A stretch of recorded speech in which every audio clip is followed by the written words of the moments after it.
Unacceptable. Unacceptable. That's the word.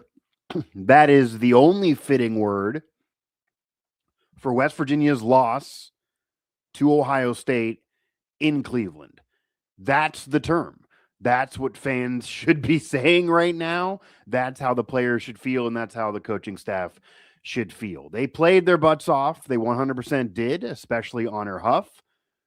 They were in that game all the way through, but they also blew a 16-point lead and blew multiple leads in the extra sessions.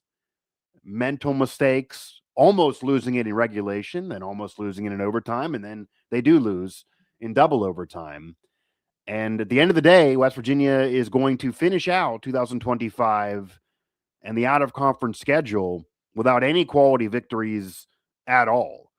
Pitt might be an emotional win, and yeah, it was a blowout, and yes, that's positive. Doesn't mean much based on what Pitt's been doing since. Pitt even lost today. I mean, again, Pitt is so far gone from the national conversation that they almost have to win out in ACC play in the new year to even be relevant. Their metrics are horrendous. They're done. That is not a quality victory for anybody outside of Mountaineer Nation and in their heart. And you blow a game to Clemson, you lose to Wake Forest in Charleston, even though not in Morgantown, but in West Virginia, in Charleston. And then you lose this game when, yes, it's in Cleveland. You could argue more of a home court advantage for them, even though it's not in Columbus, but it's only a couple of hours for people that are West Virginia fans if you're in Morgantown or Pittsburgh or anywhere close by. And there's always Mountaineer fans. It was a solid Mountaineer contingent there. And West Virginia had a 16-point lead. So that's enough for me to say you can't lose that one. And that's an Ohio State team that lost to Pitt, even though by a buzzer beater. So it's an average Ohio State team that's been a roller coaster ride, similar to West Virginia. But now they kind of have a quality win, unless you don't count it because West Virginia is not quality. I guess that's an argument now. They move up in Ken Palm, but they're still barely in the top 70. And again, you had to have that one, especially with that lead. You don't get it. So that's the opening rant session here on this post-game show. West Virginia loses. They fall 89-88 in double overtime to Ohio State in Cleveland. A heartbreaker, especially for Honor Huff, who played well enough to win on his own, but do they have enough around him? And another bad loss. No quality wins here in out-of-conference play. They'll have another one, but they got to do a lot in Big 12 play to even be on the bubble this year. Mike Asti, and I'm now going to be joined by Luke Blain. And we already do see we have a few here in the chat. I am home covering this at home. Luke, also at home in Parkersburg, covering this. The weather didn't really allow us to get to Cleveland. Family things didn't allow us to get to Cleveland, but I guess we missed a thrilling game, but one West Virginia lost, and I can't imagine what that locker room is like right now. Luke, your vantage point, I just opened up this post-game show kind of ranting. Maybe calmer heads can prevail here. What what are your thoughts after that one? Obviously, they played well at times, but at the end of the day, they lose.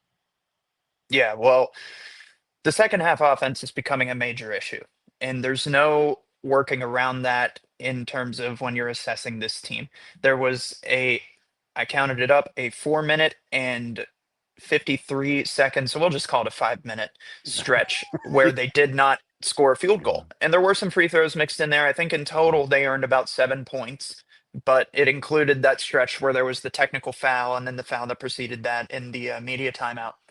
But whenever you can't put the ball in the hoop and Yeah. you have a 16-point lead, the other team's going to catch up eventually with 10 minutes left in the second half, specifically a P4 team. Maybe you can get by with that kind of stuff against your lower levels of play whenever you're playing Mississippi Valley State here in about a week, but that didn't cut it tonight for WVU. So I it's a hard loss to look at because you look down the stat line, you think that everything that lines up Yeah. for WVU minus the turnovers is good. And there were some really bad turnovers there for WVU, specifically down the stretch and in the second half.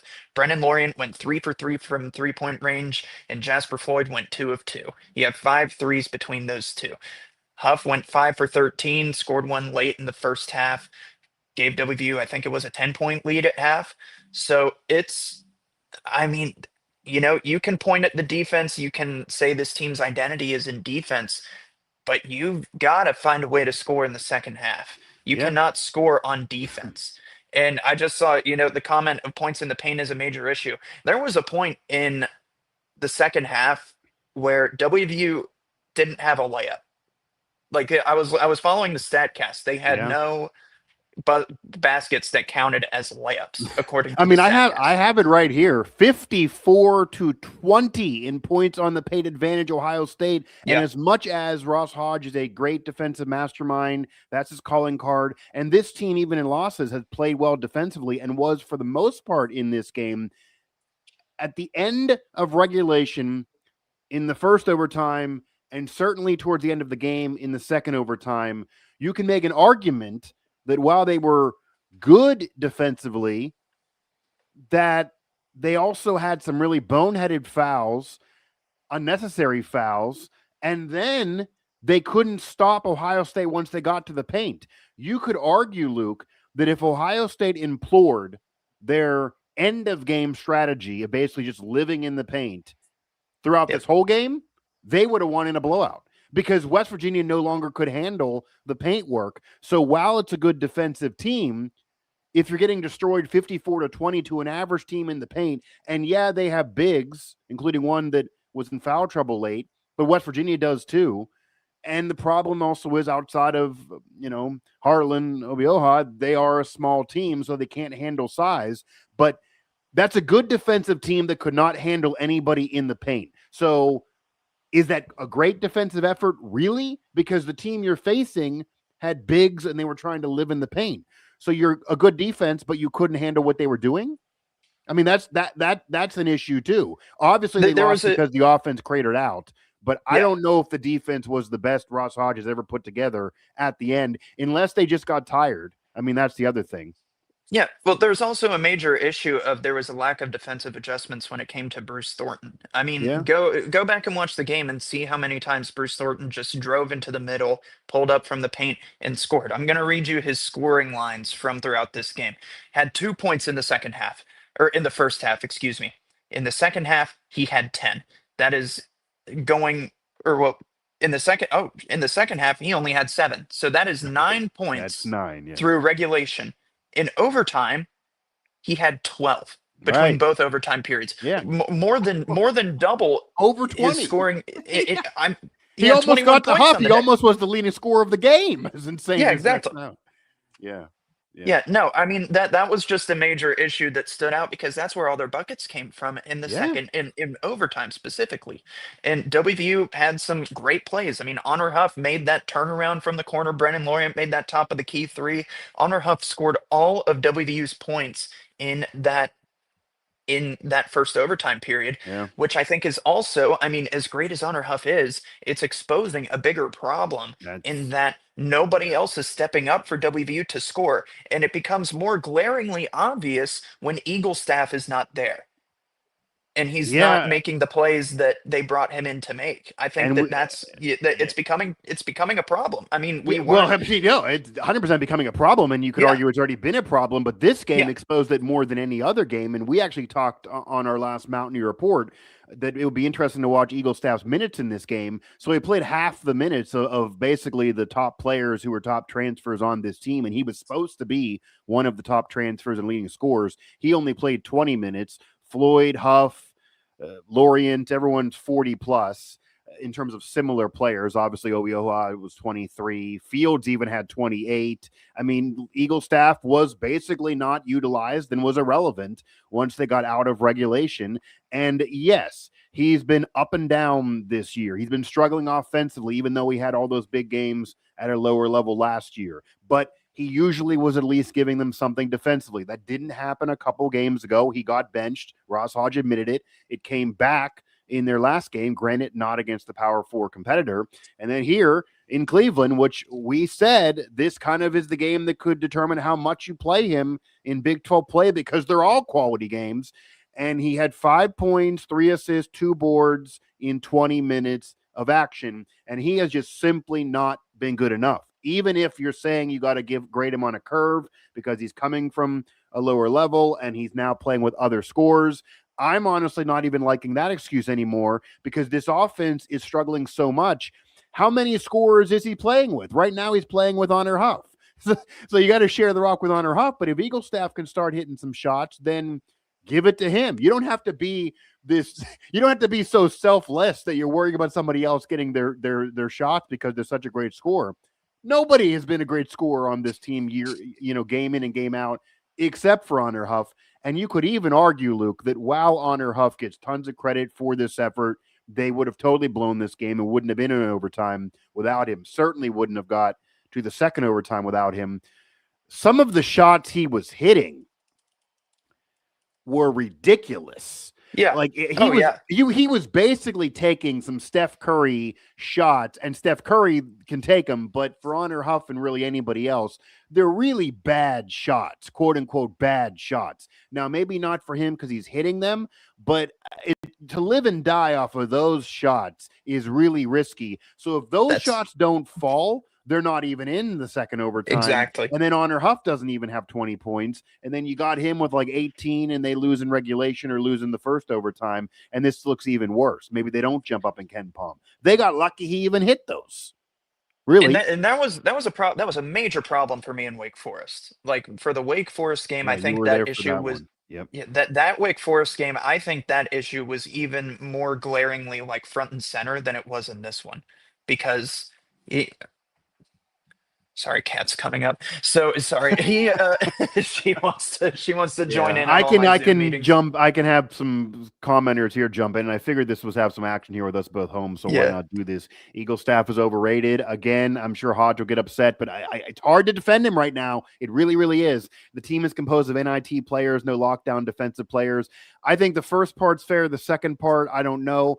The first part, I will say, and I was probably the most critical media member in existence of the Ross Hodge hire initially, and I admit it, I came around, and I do think he's a great guy and a great coach, and maybe he could fix this. But the question I asked him at his intro presser is now fair to hold on him unless he somehow turns this around in Big 12 play, because it was basically to say, look, Ross, this is not your fault that a Hall of Fame coach with 900 plus wins in the Basketball Hall of Fame had some, judgment errors and maybe has an issue, and that cost the season. It's not the fault of yours that Josh Eiler put together arguably the worst season in program history, and it's not your fault that Darren DeVries got screwed out of the tournament when he should have got there, and then he left town in drama. None of that is your fault, Ross Hodge. However, and I didn't tell him all this, but that's just reality. However, the pressure is that you need to get back in the NCAA tournament. The fans are not going to wait around. This cannot be a trust the climb, take 2-3 years to even get in the NCAA tournament. You can't do it. The fans are going to stop going to games, and then you're going to be broke. You cannot do it. Cannot. Ren Baker opens up his pressers talking, especially basketball, talking about the history. He literally opened up the Ross Hodge intro saying, we have 31 NCAA tournament appearances. We have more than some other programs out there that get more national respect. We should have made this last tournament. Here's our lineage. Well, you got to start playing like it. And again, it's not fair to hold on Ross Hodge. This is year one for him, but he defended to my face and other media members' faces, but even on a one-on-one when I talked to him over the summer, that yes, there's no Power 4 transfer here. There's no star here, but there are players that other Power 4 teams wanted, which I agree is true. Eagle staff's won, and those schools probably are thrilled they didn't pay him money because he's not getting it done right now. But if you don't have that guy that was even put together last year with Javon Small when they should have made the tournament, they spent for that guy last year, they didn't this year, then there's pressure on to get those wins. And if you lose these big games, especially blowing them, like Clemson and Ohio State in particular, at least get one of them. But to lose both of those and blow those and then lose to Wake at home and just have Pitt as your lone Power 4 win and out of conference play, then it's fair to say all you did was elevate players from lower levels. There's no real big game players. These players are underachieving outside of Huff. And this maybe is a good defensive team, but not nearly enough offensively. You should have spent for a power four player. Otherwise, you are building an NIT roster, or certainly not an NCAA tournament roster. At least, who knows whether you want to be in the NIT or not. But that's the team that he had last year at North Texas. So that is fair. I do think this is a little bit of an aberration in terms of defensive issues with a big team in overtime and the second overtime in particular. For the most part this year, if you look at the metrics, this is a good defensive team. Hodge is a good defensive coach, and they are buying in defensively. So I don't think it's fair to say they're just awful defensively because of one bad half or two. But roster-wise, I think it's 100% fair. I don't know. You could argue if they end up not even on the bubble, did they build this the right way? Should they have focused more on offense? Did they need to get a power four player in there? Did they need more big game players actually with tournament experience outside of a bench player from FAU's run years ago? He said he didn't think so because they're all winners at any level and they're great players. If this doesn't turn around, all that criticism is fair to throw back at him now, 100%. And it's more of the same here from the commenters here. Absolutely. Would have to win 11 in Big 12 games to even have a thought at the tournament. Probably now, because there's not quality wins. I don't want to go to a number, but they're moving up in Ken Palm, but the quality wins are just not there. You got to start the next year way higher up in Ken Palm, at least have one or two more quality wins on the board. And it's hard to imagine they're going to clip off even the amount of big wins they had last year in Big 12 play, and that wasn't enough. And I also think this game, I tweeted it out earlier, but this game isn't going to look as good on Ken Palm in the long run. I don't have faith that Ohio State's going to be one of those teams that's going to really come in and even really compete in the Big Ten. I just don't have faith. I think I see a lot of the same issues as I do in WVU's team when it comes to over reliance on one player for scoring down the stretch. We saw in the second half, that's when they turned it around, was whenever they got Bruce Thornton going. The turnovers, I mean, both teams just played a sloppy game to start out in this one. But you combine that, not even just excluding the fact that Ohio State lost to Pitt, you're looking at another team that you lost to that I'm not really sure is going to do too well down the stretch. So you got to take control of your own destiny in Big 12 play and go out there and get some wins. But that's going to be hard whenever you go to Iowa State to start the year. That's just good. Right.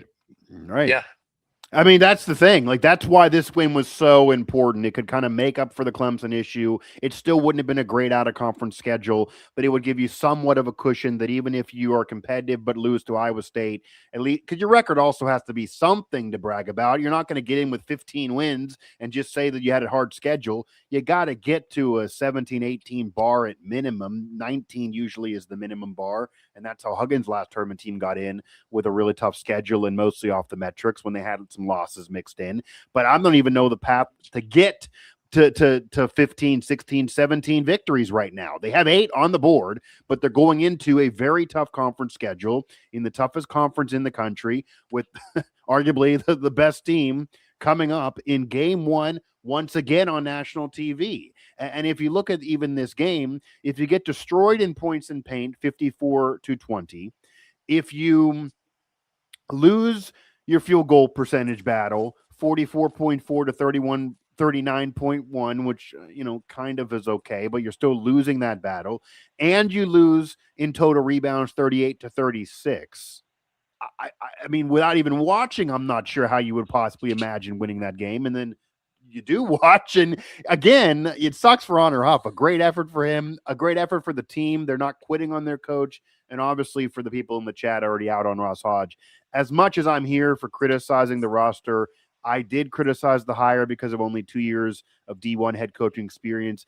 I'm not necessarily sold on him as the head coach for when this team ever gets back to where they should be and gets back to glory and where they were. However, there's a 0% chance he's getting fired after year 1, even if they lose out. So they're going to have to fix this with him, barring him leaving. And obviously he doesn't appear to be getting any promoted type of job if they don't fix this. So you're going to have Ross Hodge next year in all intents and purposes, and barring something wild. And he's not somebody who's going to, provide a scandal for you if that's what you're hoping for here. So he is the coach. He is the coach, and he is a good coach, and he's a good guy. But again, there's not a star player here to carry you unless you think Honor Huff is that guy. But Luke, I mean, and this was said on the broadcast, it's very difficult because even with Javon Small last year as the Lone Ranger, kind of when DeVries went down, he's a bigger body. It's very difficult for a player as small as Honor Huff. I mean, unless you're Steph Curry and Allen Iverson or something insane, it's very hard for that guy to have to score 25 and be the focal point of the offense and lead the way. They don't really have a secondary scorer that's been consistent, even if it was supposed to be Eagle staff. You could argue Fields. I mean, but it's hard. No one's been game in and game out that second guy. Obioha even was early in the season. But it's just hard for your engine to go off of somebody that small. Is that a problem for you? Could this actually be a season that totally goes down the drain if they don't find a secondary scorer? Is it an issue that Honor Huff is that top scorer? I mean, if going into the year, if somebody would have said, is this team better off with Eagle Staff emerging or Honor Huff emerging? Probably Eagle Staff. Honor Huff being that small and being your leading scorer and really your lone top scorer just is an issue with his size. It's not fair to him. I don't see how that works in the Big 12. Yeah, and I mean the Big 12 is in general just a taller league, a taller, more physical league, more defensive-minded league, and that's what you're about to run into here with Honor Huff as your leading scorer. And I will say, I mean, I think Honor Huff, I don't feel like this is a controversial statement, is a better shooter than Javon Small and can make more contested shots than Javon Small. Yeah. And I mean, it got him out of some issues tonight. It got him out of some issues against Wake Forest. Wake Forest, I think, is a better example of the offense just not being enough down the stretch. But I mean, when it comes down to it, you need more than Huff, and you need this to be the time where Eagle staff comes in, and you need some better play from your forwards down the stretch as well. Yeah. And particularly at the 5 position, I didn't think that Harlan Obioha was particularly great tonight. Brennan Lorien had a good game, a lot of scoring from outside for him. And, he took some post mid ranges and made them. I thought, overall, I really did like the play from Brennan Lorien tonight. He had a couple turnovers that I didn't think were very good. No, but they would have been dead in the water earlier without him. Yes. I mean, 100%. Yes. In the extra sessions, he was just as important as Honor Huff. And they were also just scoring off of free throws for a while and Honor Huff. But Lorien was kind of the other option. They even were saying on the broadcast too that if you don't have a secondary score and you're trying to force one because Honor Huff's getting double coverage, Lorien's the only option, it seemed, who had any type of momentum behind him. Yeah. And I really do wonder when you start to ask Jasper Floyd to carry more of a load on the offense in terms of scoring. Yeah. He had 14. Lorien had 18, by the way. He had a good start tonight. I mean, 2 for 2 from 3-point range. And I mean, he primarily has been that facilitator, but also it just, if Eagle staff isn't going to score as consistently as you need him to, and if you can't get as much going down low in the post, you're going to need your guards to step in. And Honor Huff is doing literally everything he possibly can. And Chance Moore can get downhill. I mean, he made 10 free throws tonight. He was a Chance big. Moore was big. Well. Just 2 for 10 from the field, but he added 14 points. But he almost had a double-double, 14 points and 8 rebounds. I mean, he was a beast for his role. I think the defense of Chance Moore too, because nobody was perfect. Chance Moore was brought onto this team to kind of be the 6th best player and to be a bench player and a spark plug. So if you could argue he's your 3rd best player in this game, that really is probably a recipe for a loss, even if it's not, again, not anything to say negatively about him, but you're not seeing the depth that you do against non-power 4 opponents. Early in the season, we were talking about DJ Thomas stepping up and being, one of their top players and leading them to some early season wins.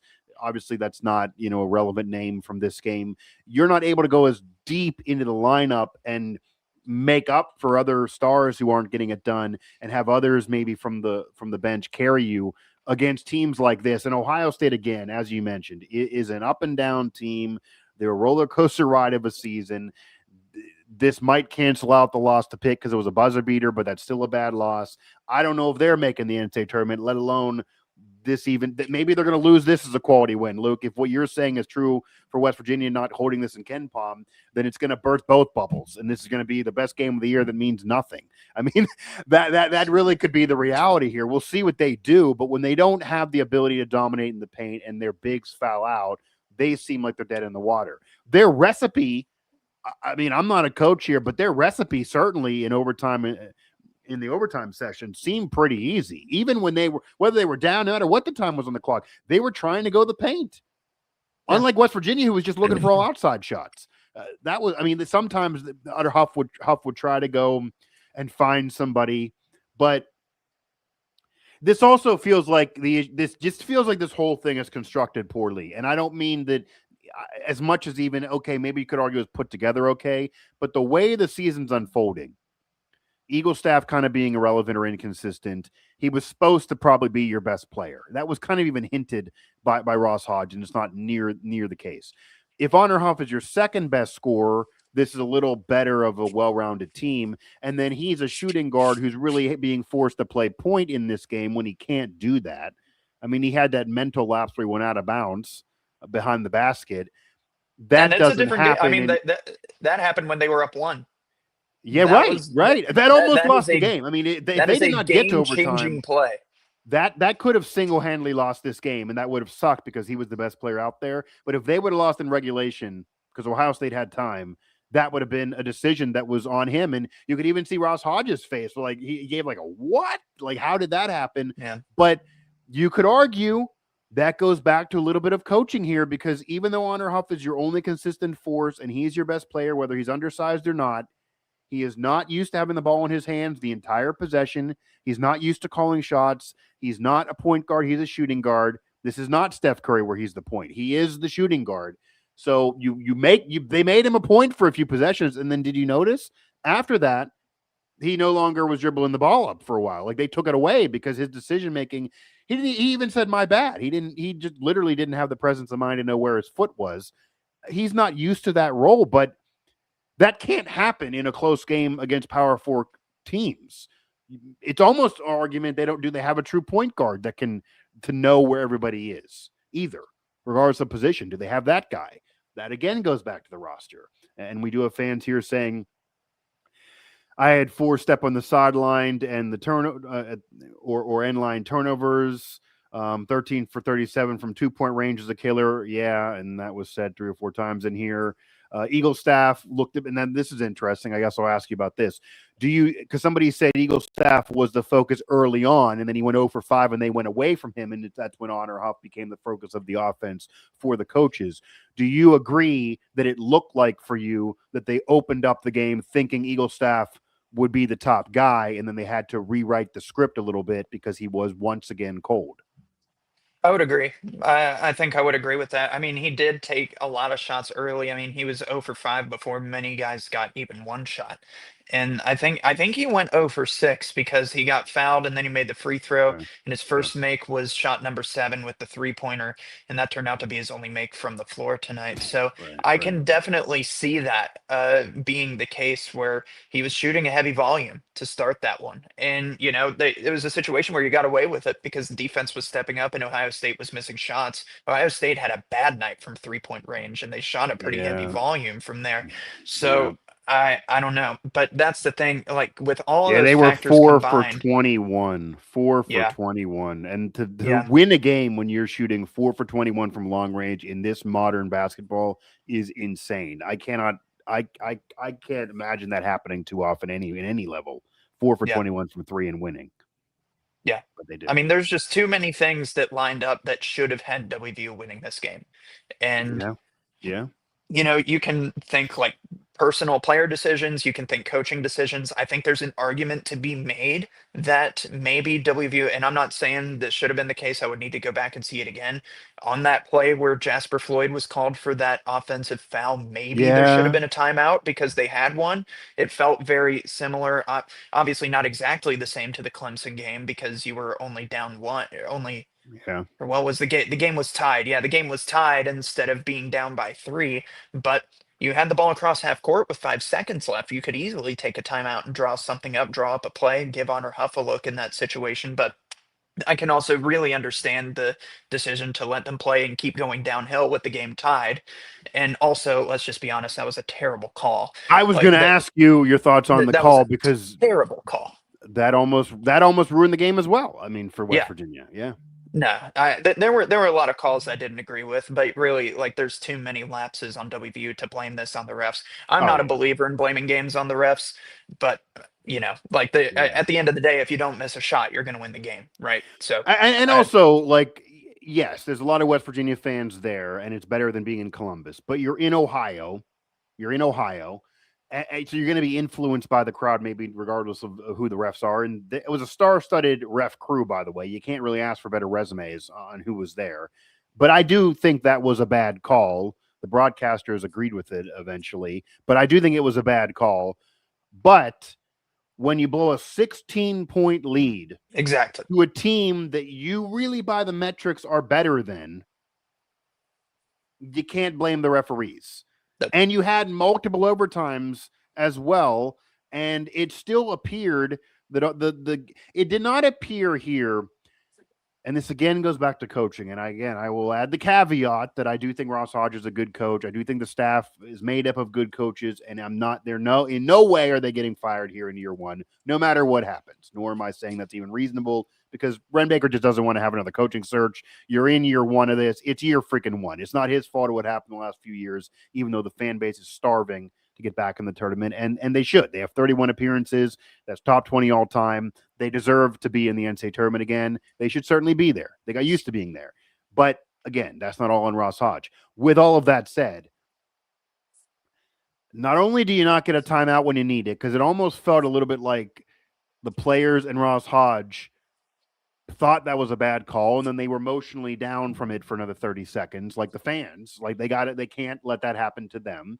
And then it also appeared, which goes back to coaching, that, and maybe his hands were tied because nobody else emerged, but is it fair to say, Luke, that it didn't feel like there was much in terms of adjustments from the coaching staff? That once the defense of Ohio State keyed in on Honor Huff and realized he's going to be the guy, he's red hot, he can carry them on his own, and they just put two guys at him almost at the dribble once they got over half court, whether he had the ball or not, as the point or shooting guard, that there was no adjustment from Hodge and WVU. There was nothing to try to get anybody else involved. The only plays that worked from that point on were when Honor Huff would basically dance around, run out the whole shot clock, and then find Obioha or somebody down below. It worked a few, and then once he stepped out of bounds. But there was no outside shots from anybody else outside of, Lorient took a couple and from Fields on a regular basis. It was 90% of the time Huff would try. He'd face double coverage. There'd be nobody else there. There would not be a play for anybody else there. He'd try again, and they would end up turning the ball over. Like, is it fair to argue that the second half overtime adjustments from the coaching staff after Huff got swarmed weren't there? Yeah, I think that's fair to say. And I don't even know if it's that even as much as it was. I'm not sure the offense is wanting to get is really getting the looks that they want, or if the offense is being ran to its full potential. Ross Hodge has talked about wanting this offensive system to be one and where they can get downhill a lot and attack the rim, and it just doesn't feel like they're doing that. They definitely didn't do it against Wake Forest, and there were times where it didn't feel that way tonight. It felt like a lot of east-west motion, a lot of handoffs, a lot of screens, a lot of dancing around outside the perimeter, like you mentioned, and that resulted Yeah, in a lot of three-pointers, which were being made by Honor Huff. But right. Honor Huff also hit a couple floaters. I mean, shoot, they tried to get him a layup to end the first Which overtime was period. nice to see, actually, that he wasn't just living off the 3-pointer. You can't do Yeah, that. So that was actually a yeah. good. I do actually think that's a positive for his game, that he was willing at times to say, "Okay, I can't just take a 3-pointer every single No, possession. for sure. I'm going to take what's coming to me." That was a positive, even Yeah, though it's and I mean obviously it was yeah, well defended. He had to put up a tough shot, and then you yeah, go into the second overtime. And Jasper Floyd went in there, made some floaters, and Brennan Lorient tried to get downhill as well. I just think that the downhill drive all too often turns into just a post up from Jasper Floyd or Brennan Lorient. And it's not as bad if it's a post up if there's something happening off the ball. right? But there's not. Yeah. Guys will move slightly to get open, but in terms of off-ball screens, in terms of passing cuts, there's not a lot going on there. And that's just not a recipe for winning offense, especially whenever you're about to step into Big 12 play. I think you have to take the next couple weeks, try to implement some new offensive systems. I would keep doing whatever you're doing on defense, run whatever defensive drills that you Yeah. want, but also try to get to a point on offense where you can run some different looks and you can make adjustments, because there just haven't been enough adjustments on the offensive side throughout this game, but let alone the entire season. Yeah. And the only defense is, and I don't know if this is a defense because this goes to roster building from the offseason that was viewed as a positive and a big win of the offseason by many, including Russ Hodge, saying he thought the offseason was great. But either the roster building's the problem or the adjustments are the problem. Because if you want to defend the adjustments, you could argue that kind of what you were a little bit were saying, like, what can you do if nobody else is hitting any shots on any regular, consistent basis? So how can you possibly adjust? You can't sit there and scheme anything for Lorient, Fields, certainly not Eagle staff. Granted, he didn't play much in the overtimes, if at all, actually, or I don't anybody think he else. did at all. Yeah, I don't think he did at all, or anybody else at all, because nobody but Huff was making shots on a regular basis, even though there were a couple hit by others. But it was really just Huff on a regular basis. You got to scheme for him. But then that's a roster issue. You got to have somebody else. And I mean, this might just be the simplest thing, but this would almost be, fitting and almost funny in a way. It almost feels like that by Eagle staff being so ineffective on a consistent basis offensively, now to the point that he is losing minutes because he's also now lagging a little bit defensively in 2 of the last 3 games, certainly against power competition. That based on all of that and not getting the full effort from Eagle staff or the best player you can get in Eagle staff, that this team just doesn't have a shot. It's almost like they built the team that it has to run through Eagle staff. And if Eagle staff is going to be this version of Eagle staff, they're done. That's almost what it looks like. I mean, unless Honor Huff turns into, again, Allen Iverson out there. And he almost did it this game. But unless he does this every game, it does not appear, and we have more from the fans here for a positive, holding opponents on a low 3-point conversion is what we need to do. The defense, for the most part, looked good. And I do think that's fair as a positive because, again, Ohio State was horrendous from 3. They've been good defending teams from 3 most of the year. They've been a good defensive team most of the year. But they had no answer for anyone down low or in the paint. And you can't have no answer for anybody in the paint in the Big 12. Yep. I mean, yeah, teams want to hit threes, and if you don't hit threes, usually you lose in this era of basketball, whether it be college or the NBA. But when they play West Virginia, maybe you just try to send your big down through the paint and then see what happens, because West Virginia can't defend it. Teams that live in the paint could kill the Mountaineers. So that's an issue here. This team was built around the idea of being a ball dominant scorer. I'm assuming, I don't know which player he's mentioning there, but maybe Eagle staff.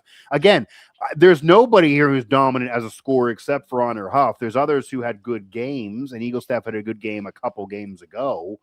But what you do against Coppin State is not the same against Eagle staff. Okay, yeah, it looked like, again, and maybe it's fair to say this team was built for Eagle staff to be the ball dominant scorer and Huff to be number 2 and everyone else to kind of be role players. And if that cannot happen, they are dead, because you cannot change this roster middle of the season. Luke Blain, Mike Asti here, post-game show, more of a rant session here. Not exactly full-on broadcast quality, but this is more for the fans to vent as well, and we just had to do this after that game, figuring there was going to be engagement, and it's there for sure. Again, West Virginia Sports Now for Luke's game recap, and all of our coverage. You can also find us all over social media. We'll stay here for a little bit longer, I guess.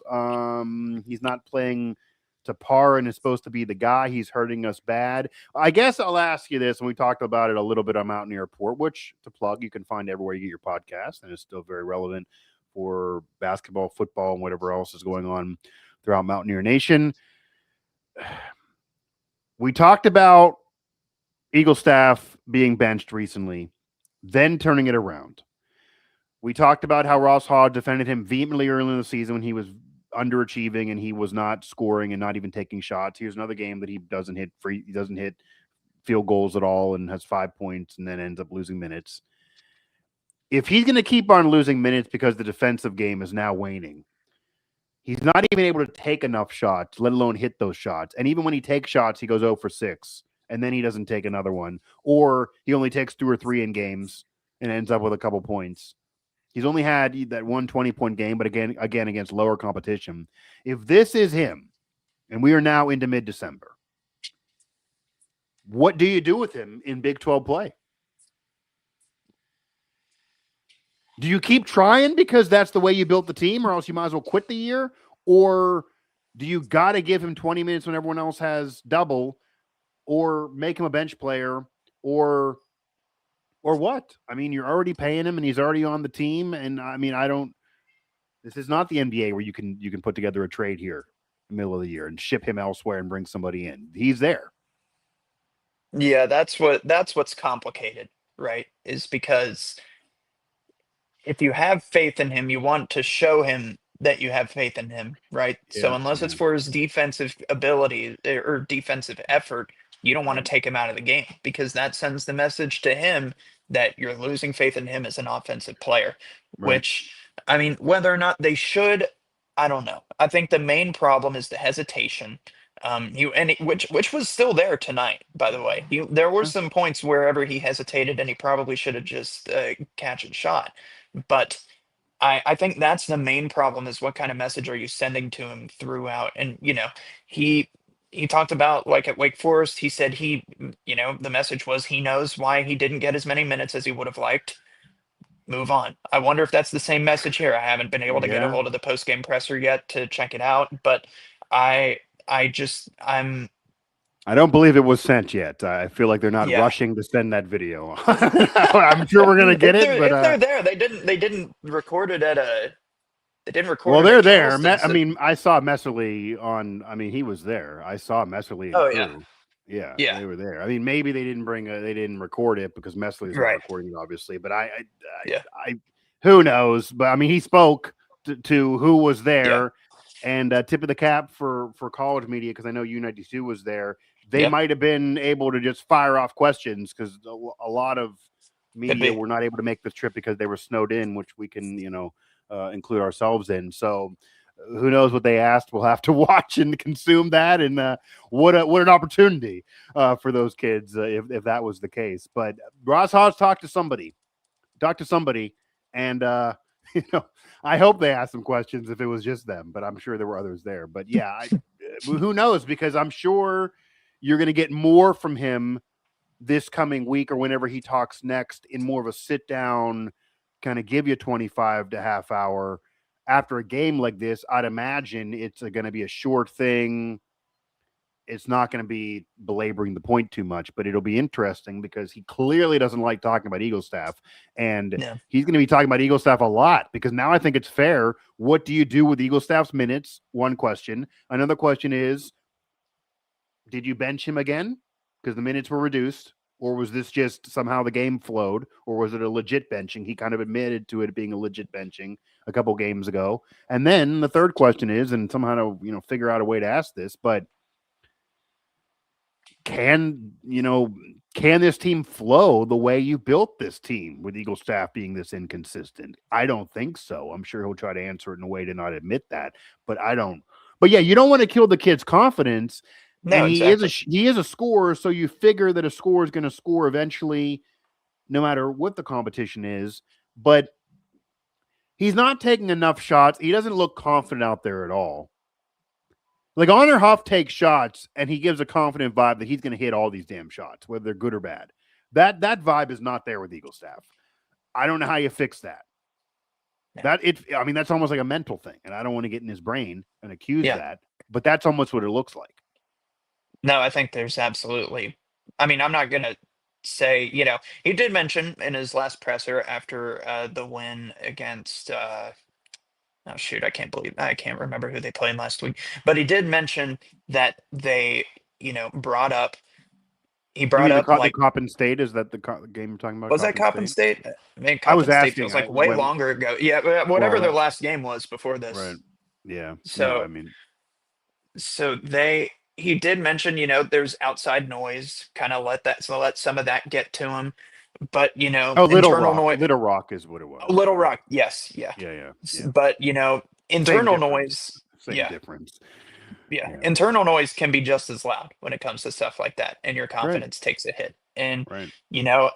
I really, for his sake, I hope that he learns to overcome whatever's there, because he is a good player. And I Yeah. think that I think it does suck to see somebody who his final season in college is going the way that it is in terms of Yeah. his ability being called into question by fans. And not saying that it isn't I'm not going to say that the fans shouldn't have reservations about his play so far, but it is, you definitely want to see him have success. And I think fans expected the 1-2 punch with him being 1A and Huff being 1B. Yeah. And we saw that at Little Rock and didn't see it tonight. Haven't really seen it against any real quality competition for this team. So in the long run, it's going to be really curious to see. I think somebody mentioned it in the comments, but what really is scratching my mind now is that Amir Jenkins only got 10 minutes of play tonight. Yeah. That's another That's kind of question. shocking. Like, Yeah.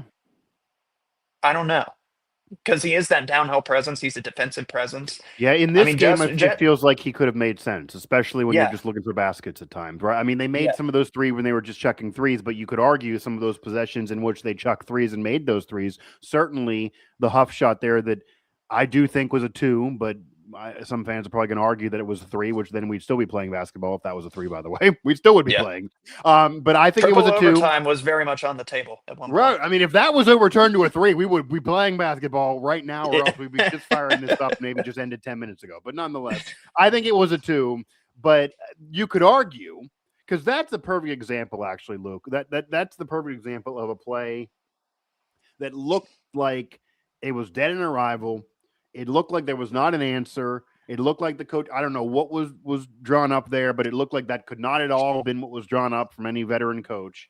And then Huff pulls a shot out of his where and ends up it all works out. But like that was literally as he released the ball, I was saying, no. Like Yeah, what are you doing? And then it goes in, and then you might look like an idiot, but in all reality, I cannot imagine any coach is not going to watch that film sitting down with Honor Huff and be like, are you Steph Curry? Oh, I don't think so. Let's not do that shot again. There was time on the clock. There was other, like, you got to rely on your teammates a little bit there, even if they're struggling.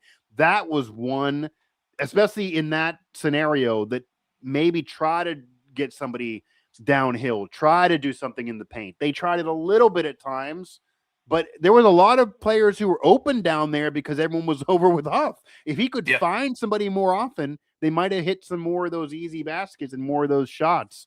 But yeah, Yeah, I do and that also is where see the a size component comes into it, yeah, right? there I you mean, go. if you're a Yeah. taller guard, and I mean, it's nothing against him. That's just He's the way just it that's his is. size. He's But small. Yeah. but that's just another reason that you can't just throw the ball in his hands every possession and pray. Yeah. You know what I mean? Like that's That's what just it not. looked like. That's what I'm I mean, saying. Like that's what it looks.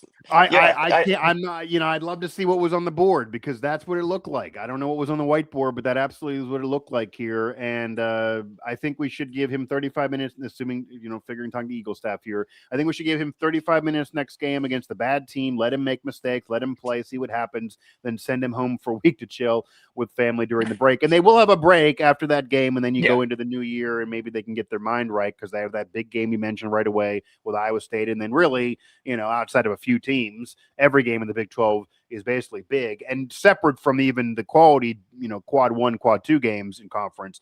I mean, they're almost all quad 1, really. They need to just get the wins. They can't afford to drop any of them. I mean, if you would have won this game and beat Clemson, you'd have a cushion that you can get upset a couple times and also win some big games, then mix it together and at least be on the bubble like last year. Last year, they had some big wins, top 5, top 10 wins, also had some miscues, and they were at least on the bubble.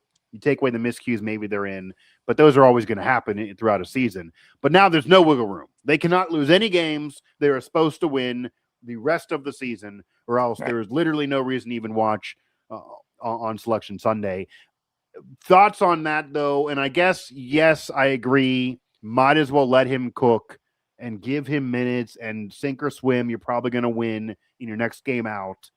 But if Eagle Staff goes out there and throws up 20 plus points and is hitting every shot like he did against Little Rock, is that giving you really any confidence, Luke? What does that say? What does that plan even do? Because we've seen it, and then against power competition, we get this again.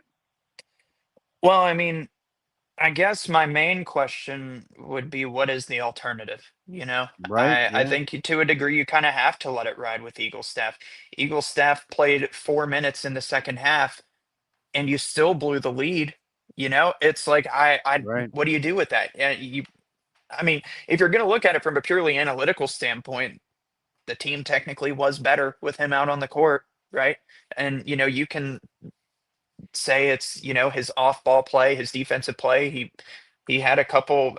He had at least one steal that was really eye catching in this game that came in the second half. But Yeah. I coming when it comes down to it, I mean, you take him off the court, and you're also that's when the lead is slipping away. And Yeah. I think there is still truth to the statement that he brings defenders with him when he's out there on the court, and he still Yeah. has that center of gravity that Ross Hodge likes to talk about between him and Honor Yeah. Huff, and He they does. do open it up for the guys in the middle of the court. I still think that there's merit to leave him out there. I don't think it's time to throw the baby out with the bathwater, right? Yeah. And when it comes to playing Trace and Eagle staff, but and ultimately, I think getting reps and making shots is going to be the only way that this confidence issue sorts itself out with him. Yeah. I mean, as frustrating as it is, and I'm sure it's even more frustrating for fans here than us, but as frustrating as it is to watch him, because again, it's hot and cold. Fine against lower level power four, it's this. It's inconsistent, it's missing shots, it's being scared to take shots, and then it's losing minutes. But you're also right in there is literally no other option. Like if they get to a point that they are so upset at Eagle Staff's play, or they start believing what I'm saying and they're that down on him, they're done. Like if they get to a point where Eagle Staff is now not giving you if they have to bench him again or he's not giving you the defensive effort and they just do not believe he's going to get it done this year because he has been at a lower level and it does suck that this is where the spotlight was going to be on him. This spotlight's on him brighter than any of the other, certainly North Dakota, anywhere else. And he's not getting it done and it's going to make up and cover up what he did before. But if that's where you are as a staff, where now you're reducing his minutes on a regular basis, you're done. Because again, this is not the NBA. You cannot add somebody else and just say, okay, Eagle Staff is no longer the answer. So now we're going to sign somebody who's available as a free agent, or we're going to trade him for draft picks, or, that doesn't exist. Like, that doesn't exist. That's what Zach Alley complained about with the football team. Like, we have all these injuries in the NFL. You can go sign somebody. You can work a trade. The Cowboys worked a trade and they end up winning games. They're back in the race when they're out of it before. What did they do? They worked a trade. There's no trades that exist in college sports. And maybe they should, because it's basically pro sports. They're all getting paid. But I don't know how that would work logistically, obviously. But without a trade, there's you can't just give up on Eagle Staff, because if you do, the only way you can give up on Eagle Staff, Luke, here's the only caveat. You got to have somebody else step up to be at where he was supposed to be, which maybe means you got to get more from Lorient than you're even getting now. And it was certainly enough in this game from him, but you got to get more from him, more from Fields. You certainly got to play Jenkins more. Obioha got to give you back what he gave you against Pitt every game. If those things don't happen, you can't give up on Eagle Staff. Like I don't see another option. Do you want to see more of Chance Moore? That's brought up a lot here in the chat. We're probably going to end this post-game show here soon. Do you want to see more of Chance Moore? Or do you like him in his current role? I really like Chance Moore. I think he adds a really level of diversity to this offense in terms that he just gets the ball and he goes downhill immediately. And you're not really getting that from a lot of other guys. I mean, Amir Jenkins does that, but again, he only Yeah. got 10 minutes tonight. And also, Chance Moore, I think, is a much better scorer because he also has the threat of getting to the rim and throwing it away with the dunk. And Amir Jenkins will probably get to the point where he can do that, but Chance Moore, I mean, he'll throw it down with authority, right? And he also, he can shoot it from the outside some. He's a very good defensive presence. Like you mentioned, he had a lot of boards early, and I'd have to imagine that he's probably the leading guard in terms of boards per game when it comes to this season. I don't have the Yeah. stats in front of me to check that out right now, but Yeah. but yeah, I really do like Chance Moore. I think he would operate as a very good sixth man for this team. And if they ever feel like throwing something Ideally. at the wall and see if yeah, Yeah. feel like if they want to throw something at the wall and see if it sticks, maybe start Chance Moore instead of Eagle Staff. But Chance Moore Yeah. also gets the benefit of going in there, and I think he gets easier trips to the rim whenever he's playing against guys who have already been out there for five, That's eight true. minutes. So, Yeah. it's Yeah, that's true. I mean, he's I, I, playing w- I against would al- yeah. yeah, I would almost argue just leave it as it is and try to help instill that confidence in Eagle Staff. As frustrating as an answer as that probably is to Mountaineer fans, I just don't know how much you want to shake up in an offense that's already unstable and very much inconsistent. So I guess the that's the counter is question they're going to have to ask themselves. I mean, I guess the counter is yes, it can get worse because, as I was about to ask, can it get worse? Yes, it can get worse. We've seen the Eilert season. You can start losing to these Yeah. these bye games, the non-power 4 teams. Yes, I mean, look at Pitt. They've lost multiple of those games. It can get worse. But in all reality, if you're not going to make the NCAA tournament, what is the difference of not making it with 15 wins or 12? There is no difference at all. I mean, we're not looking at Huggins going for a wins record here. This is a guy early in his career. It does not matter. So maybe at this point, when you still maybe have some semblance of a shot just off moving up in Ken Palm, maybe it's either try something new or just keep doing the same thing and then have it be insane? Like, is it the definition of insanity to just go out there and keep doing the same thing when it's not working against Power 4 competition? And the problem is, again, the last game of this calendar year is going to prove nothing to these fans because it's not a Power 4, Right. it's not a power opponent. So you could have Eagle Staff score 30, you can keep the same lineup. I wonder, actually, on the flip side, if you have a team that you'll probably beat no matter what you do, is that a game to try a different lineup? Because you can afford to have miscues and maybe still win. I know Ken Palm matters, but you know what I mean? If you're going to move Chance Moore into the starting lineup, because I agree what you were saying is also true. His numbers look good. He looks good to the eye test, but he's also doing it against the bench players. He's not playing the other team's top guys. If he played the top guys, maybe he will have, harder defense, harder schemes. Teams will figure him out more. It might be harder for him, but you could learn that against a team that you probably would beat anyway. Figure it out. You can't learn it against Iowa State or you're going to lose by 40. Yeah, I think the main caveat to that for me would be that they just had a game where they looked like they were at their offensive potential against one of those teams with Little Rock, right? Like Honor Huff had 24, Yeah. Eagle Staff had 25 or 23. It's just how honest is it? How That's what I honest are mean. those games and how telling are those games? I don't really know. Yeah. So, I mean, you could try that, see if it works, but I think you have to take it with a grain of salt when it comes to, how it's going to translate to Iowa State in Ames, right? So, y- that that's a question. I would almost stick with the safe route and do keep trying. And as much as, Yeah. fans probably don't want to hear that, but I see a real risk in you're Yeah. rolling the dice and, I guess high risk, high reward, but you're running the risk of shaking things up a little bit too much to where it messes up any semblance of Yeah. flow that you already had. Yeah. Yeah. I mean, and fans are going to look at the record. So as much as 15 wins doesn't make any difference versus 12, the people will care. I mean, it will look worse. But and it's early in the season still, even though it feels like this season's been 2 years long. But but it's still early in the season here. It's just hard to imagine. I mean, that Iowa State game looks like that could really be a really bad blowout loss that puts you back into 80 Ken Palm. Or it'd be a West Virginia thing to somehow upset them or get a gigantic staple win. And then you're going to have fans sitting there and saying, which would be very valid, imagine to add that to beating Clemson and beating Ohio State and those wins because they shouldn't have blown those games. And then imagine if you have it all put together and wrapped up into a bow for the holiday season, you'd be a ranked team, which is where this team is accustomed to being year in and year out under Huggins and even Beeline before, and really even under Catlett for a lot of those years, and certainly Jerry West, and certainly back in the 40s. And I mean, it's again like there was a consistent lineage, and yes, there were a lot of bad years mixed in, but there was a consistent lineage for the most part of being a relevant team further into the season than it's been the last several years. Last year, they should have made the tournament. They didn't. This year, it doesn't even look like they're on the bubble unless they figure something out. And I guess as we kind of close things, because I feel like the chat's going off the rails a little bit here, I do want to reiterate that there's no way to blame the refs for this at all. There was a couple bad calls. You blow a 16-point lead to a team that you're better than. You have a player cooking. They're having players in foul trouble. It's not like they have Bob Huggins over there on the sideline either. I mean, the coaches, it's pretty even. This was an even situation. Everyone's a roller coaster ride. It's pretty even all across. And you're up 16 and you blow that game.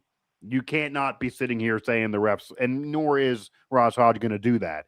But way too many fans are doing it. There is no way. If the refs got together before the game and said, how can we screw the Mountaineers? That wasn't working out when West Virginia was up 16. They were up 16 and still lost. They had leads in overtime and still lost. Doesn't work. So Nope. This is just a bad loss. It's just a bad loss. It's a bad loss. And yeah, I guess metric-wise, it's not a bad loss, but it's a bad loss if you watched it. I'm not sure if Ken Pomeran watched this game. Ken Pomeran might move him up because he thinks Ohio State's a good team, and maybe that they're even, and it was in Cleveland. But hell, if Ken Pomeran watched this game, I think he'd be really concerned about the consistent offense. If there's a number 2 scorer, even maybe a little bit of the defense against bigs, some adjustments. I don't know how they move up, but they did. And, we'll see what Ken Pomeran does after the next game, because he's probably not even going to have to watch it, and it's going to be irrelevant. And then you get into the Iowa State game, and it's just a wait and see. I mean, that could go really, really bad, or maybe that could jumpstart things. And, the broadcast, they did say here in Cleveland that the winner of this game, maybe it leapfrogs them and they get momentum. And unfortunately, West Virginia not the winner. So we'll see if they can turn the corner. And also, we say this all the time. You got to check in on the Buckeyes now and see what it does to them, because you got to kind of root for them. I mean, if they end up with a really bad year like Pitt, then you're once again, worse off metric wise. So you need Ohio State to be good and can carry this on. Luke Blain, Mike Asti, that'll do it for this post-game edition here of the show. After the West Virginia Mountaineers fall 89-88 in double overtime, a heartbreaking loss here in the middle of the holiday season. One more until the calendar flips 2026, and then it is a behemoth to open up Big 12 play. And the out-of-conference schedule, it's going to end. It's going to end without any quality victories for this team. That'll do it.